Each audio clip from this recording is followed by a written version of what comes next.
Socially, I want everyone to socially affirm a child for who they are. And this is what the advocates are fighting for social affirmation for transgender children. If you would at least do that, that would be amazing. It has also been used to chemically castrate sex offenders. We're saying they're monsters, just like the monsters, they also get this treatment. Medicine bad. Let's have treatments for all of our children, not just the cis ones. Also, the non binary and the transgender children should have access to medical treatments. When the child expresses who they are, affirm them. They are the future. And in the future, there will be transgender people. Whether you think so or not, we will exist. Hello, hello, and thank you for joining me. It's Brandi's World, and I'm Brandi Beckett.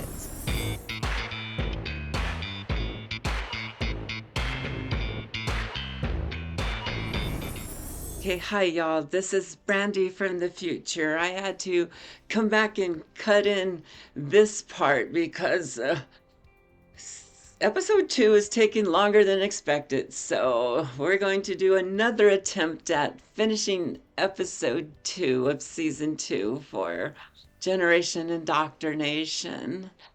So let's hear what else they have to tell us.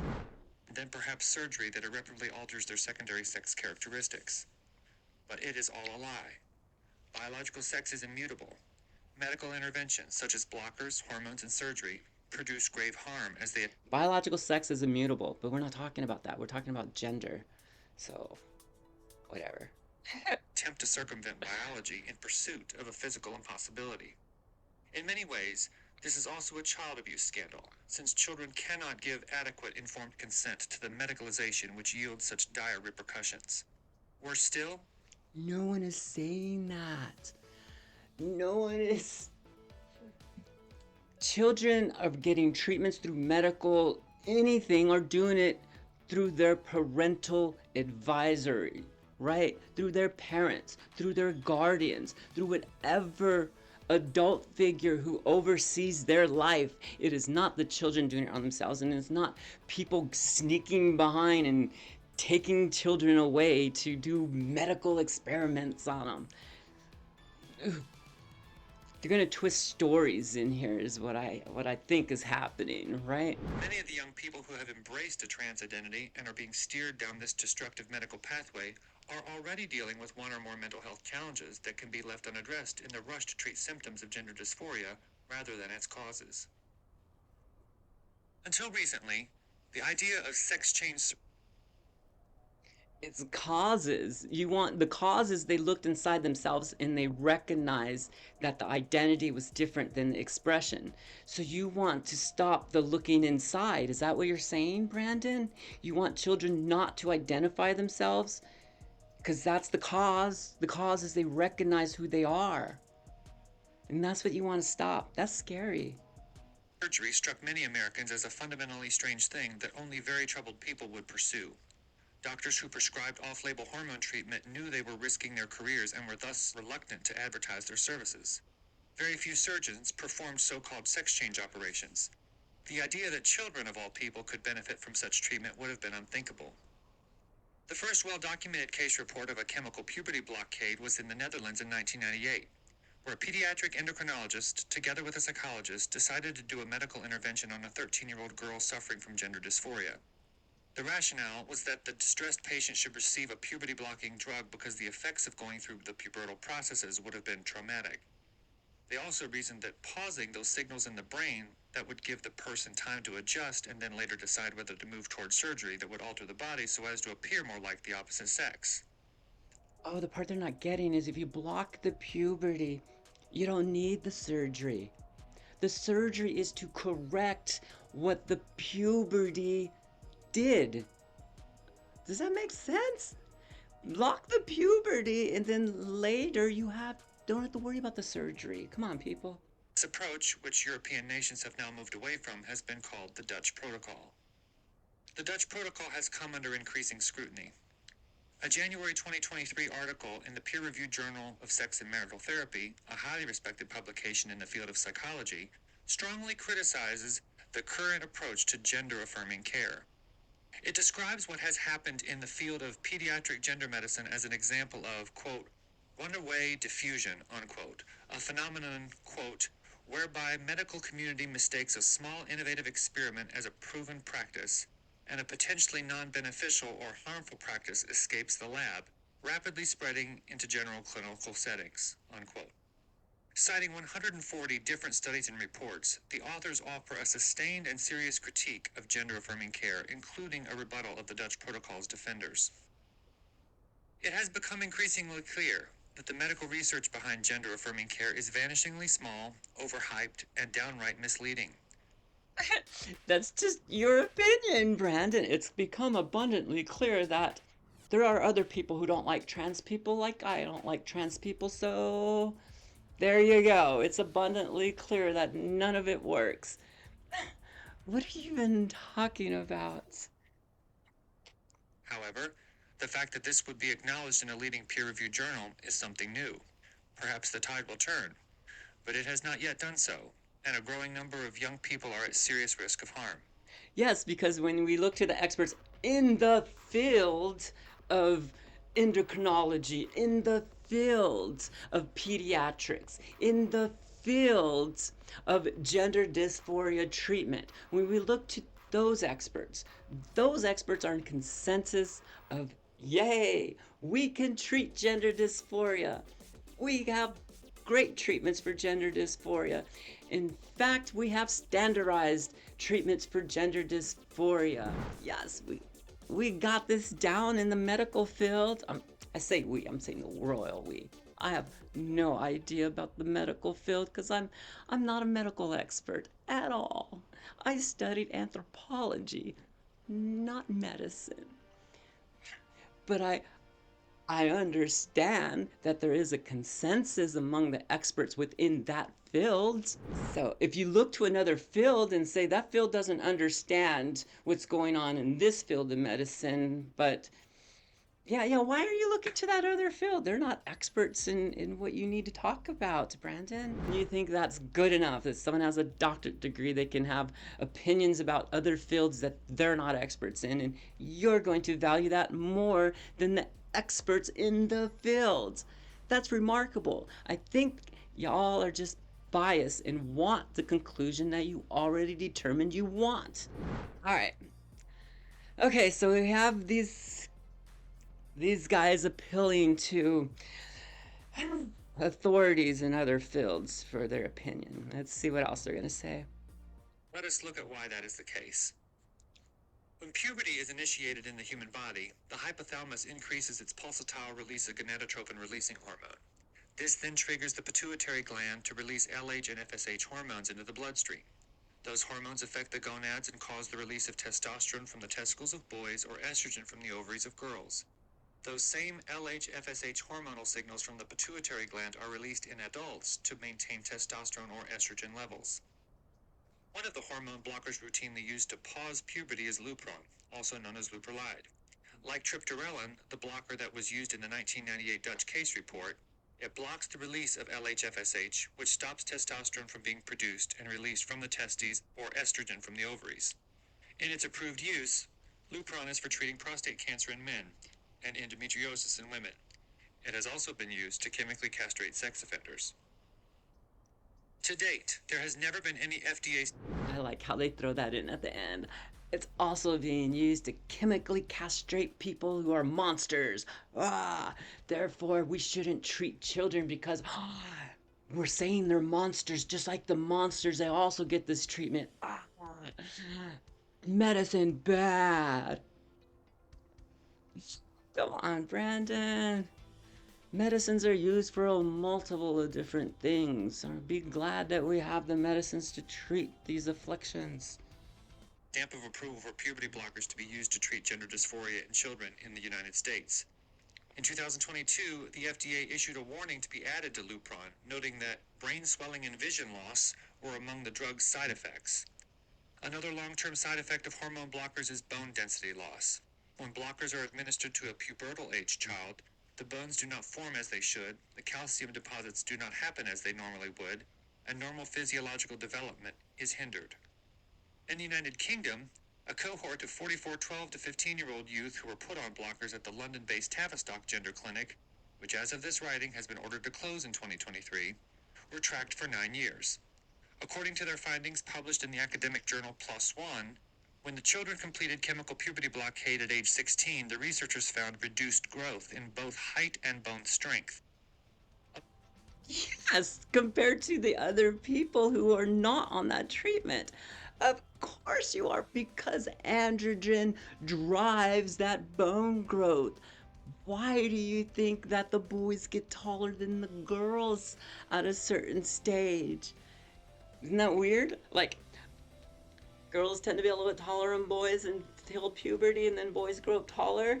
You're saying if you block that, they don't grow up taller. Woo, great conclusion. Y'all are geniuses there. How'd you come to that? Whoa, this people on this medicine is going to stop their growth. Well, yeah, that's what you're trying to do.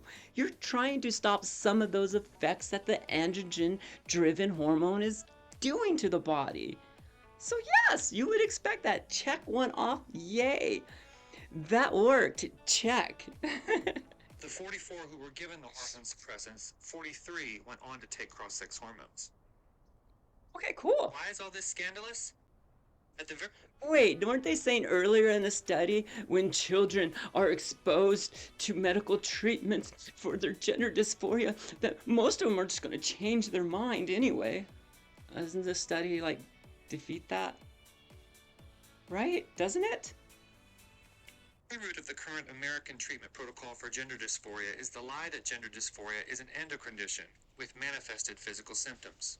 It is not. There is no medical test, such as a blood test or a brain scan, that can confirm a diagnosis. It is not. That's your major expert opinion, isn't it, Brandon?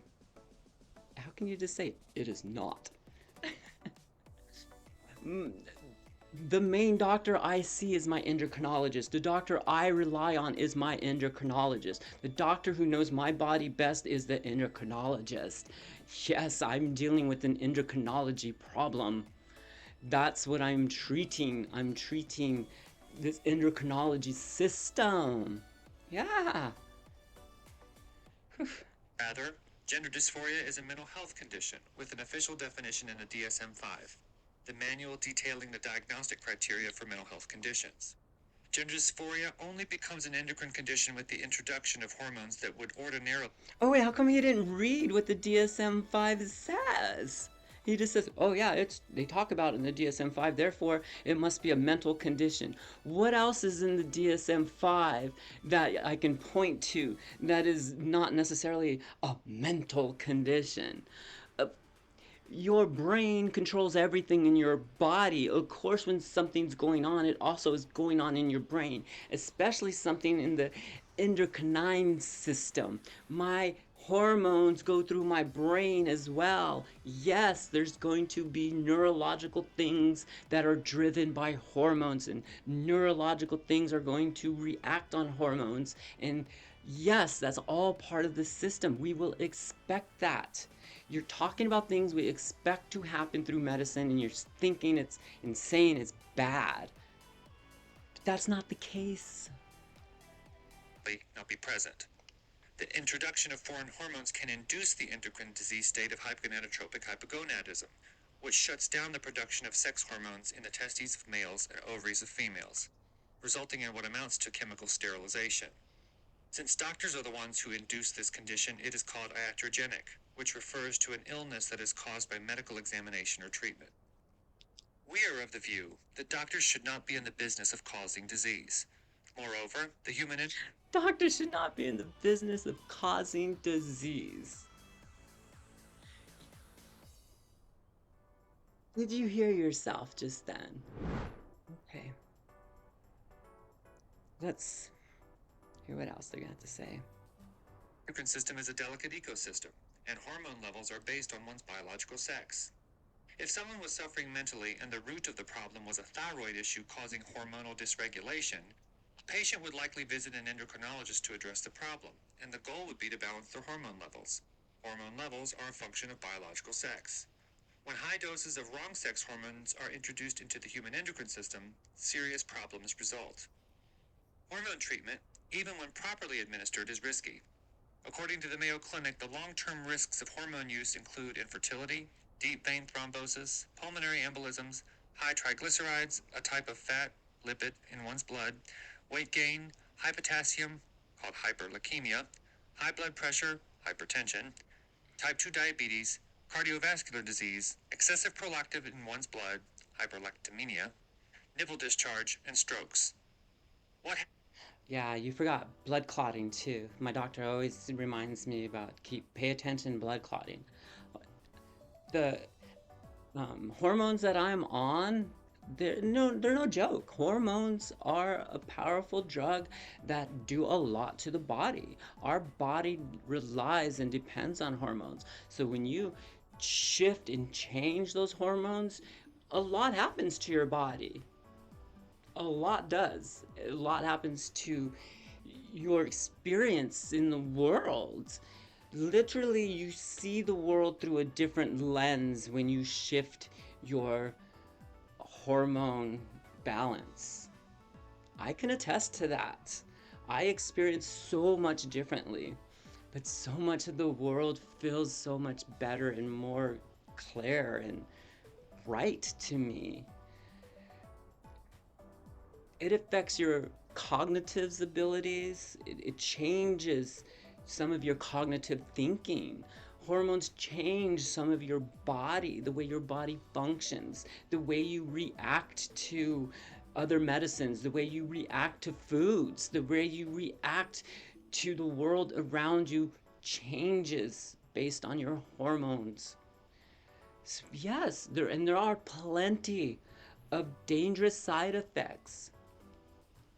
That's why it's not a joke. We're not joking around when we are getting hormone replacement therapy. We are treating a very serious thing. We are treating gender dysphoria. And hormone replacement therapy, for me, oh, chef's kiss on how good the hormone replacement therapy has been for me, for my body, for my brain, for my life. Hormone replacement therapy was amazing. It is amazing. It doesn't end with me. I have to give myself a shot in my leg every week. And yes, there are side effects. But being you is worth it for me. To be me, it is worth the side effects that I may face. Because facing gender dysphoria without that tool, without the tools of hormone replacement therapy, is just unthinkably scary for me. I don't want to experience that gender dysphoria anymore. I don't want to experience that again, how I felt when those hormones were at levels that were just oh, awful for me. But don't kid yourself. There are some serious side effects. This is a serious drug. That's why I say puberty blockers before puberty, hormone replacement therapy when they're a little bit older. Let them get to their late teens for hormone replacement therapy. I'm not an expert, and if the experts think differently and the family of that child thinks differently with their experts, okay, give them the treatments they need. Puberty blockers should be before puberty, though, or at least at the starts of puberty. What are you going to block if the child's already gone through puberty? So, puberty blockers for children. Hormone replacement therapy is a little bit different story. That drugs, they do a lot to your body. So, just blocking hormones is not that big of a deal. In fact, when they stop it, the children just go through the puberty their body was going to go through at any rate, right? So it's just a pause. But hormone replacement therapy is not necessarily just a pause. It shifts and changes lots of things in your body. Um, you even see it with like people treating prostate cancers. Older men or men in their 40s and 50s who treat prostate cancer, they have side effects that they're not always happy with because they are taking estrogen that is shifting things in their body. So yes, you have to be aware of the risks of the side effects, but there are risks and side effects in just about every medical treatment. Know those risks. Anytime you're getting a treatment medically, understand the side effects, understand the risks involved. There are always going to be risks involved. And that's what the experts are there to help us guide us through, right? Experts help guide us through these challenging questions on how is this medicine going to affect my body? What side effects should I look for? What can I expect? That's where the experts come in. That's why I go to an endocrinologist for my treatment. When doctors prescribe such hormones to adolescents to produce cross-sex hormonal states, we are just now beginning to find out. And by the time the truth comes out, long-term damage may be irreversible. One of the worst aspects about the gender ideology medical scandal is the psychological manipulation employed as part of the experimental treatment protocol for gender dysphoria.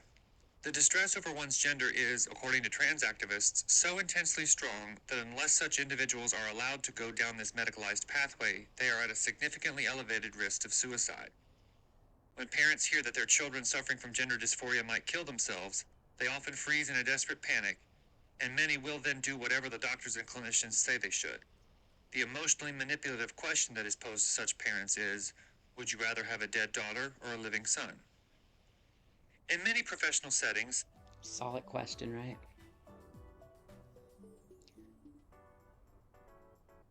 Yeah, I've talked with some young trans individuals, and they've told me some stories.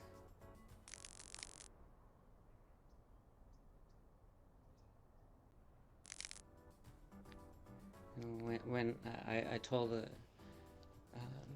young 18-year-old trans man, I was telling him about this podcast and telling him how they were bashing the medical treatments for puberty blockers and for hormone replacement therapy and for top surgeries. And he told me, he was like, my goodness, he goes, don't they understand the pain I was in, the pain I experienced? The relief from the pain for him was cutting. Cutting was a better option than before they had their treatments, before they got this medical intervention. That gender dysphoria hurts.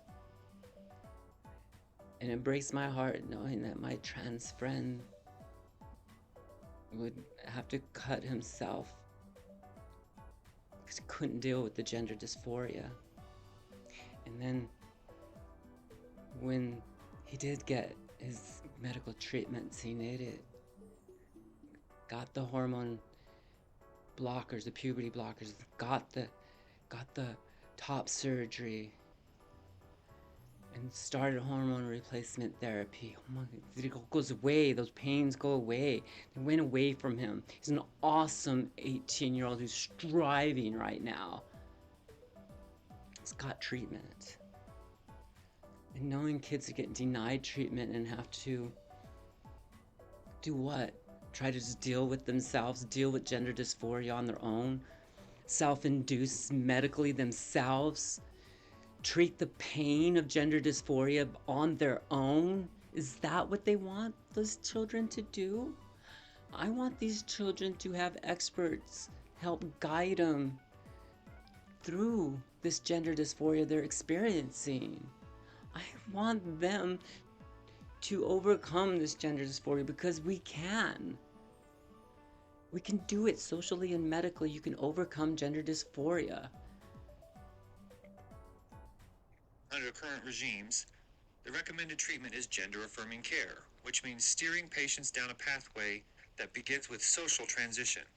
This involves immediately and unquestioningly affirming a child's self-reported gender identity by asking the child to pick a new name, compelling parents, teachers, and classmates to use preferred pronouns, and encouraging the child to present in public as their preferred gender. Yes. If this does not resolve the child's gender dysphoria, the next step is experimental medicalization, which, depending on the age of the child, involves some combination of puberty blockers, opposite sex hormones, and even surgery. And how long of a time frame there?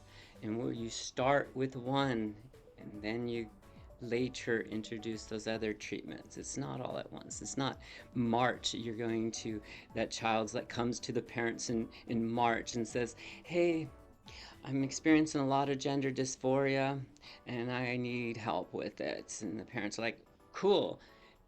In April, they have all the surgeries, all the hormone replacement, all the people. No, none of that happens.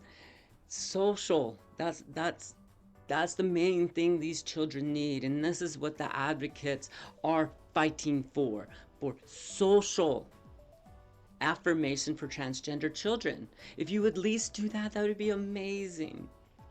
Puberty blockers to stop an unwanted puberty would also be amazing.